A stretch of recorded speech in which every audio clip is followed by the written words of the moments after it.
And so here we are. We're back in the land and facing the paradigm example of our most helpless brethren held hostage under the brutality of the most vicious, evil regime in history.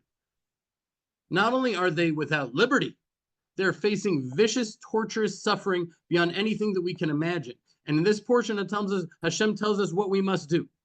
That if we put our faith in Hashem in a true way, it puts us in a much stronger and far less dependent and pathetic position than we're under if we have this delusion that we seem to carry around as a people, that we exist here at the pleasure of America or any other country. The more we put our faith in America, or even our own defense establishment, the more wake-ups we're going to need to receive, like these bus bombs that were foiled not by the IDF, not by the police, not by the Shabak, the Israeli FBI, but by God himself. As we quoted in this week's Torah portion, when Hashem says, what does he say? I'm sending a messenger before you to guard you on the way. It was Hashem's intervention that stopped this bloodbath. Now we have to hold up our end of the deal, so Hashem will destroy our enemies, as we read just a few verses later in our portion. This is what he says, pay heed to Hashem and obey him. Do not defy him. But if you obey him and do all that I say, I will be an enemy to your enemies and a foe to your foes. You shall serve the Lord your God, and he will bless your bread and your water, and I will remove sickness from your midst.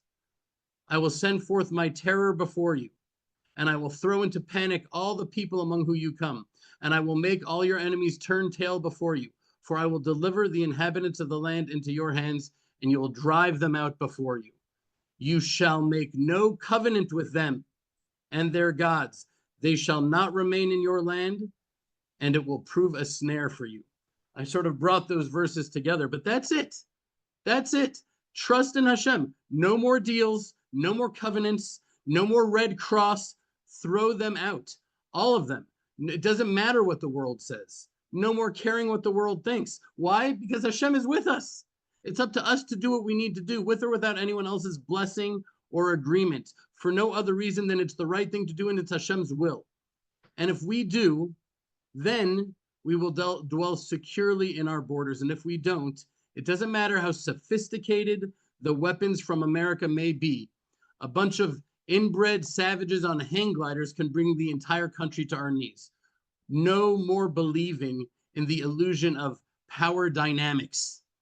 This is a tough one, not only for the nation of Israel, but for all of humanity. No more believing that we have our own independent strength and power, or that anyone else, America included, does either. That type of thinking leads to compromising on our liberty and the liberty of our brethren in captivity. It's embarrassing. 500 days? It shouldn't have been 5 minutes that we allowed them to be there. And if we wanted to, if we had the will and the faith in God, they would have been out in 5 minutes. Only in Hashem and Hashem alone can we put our faith.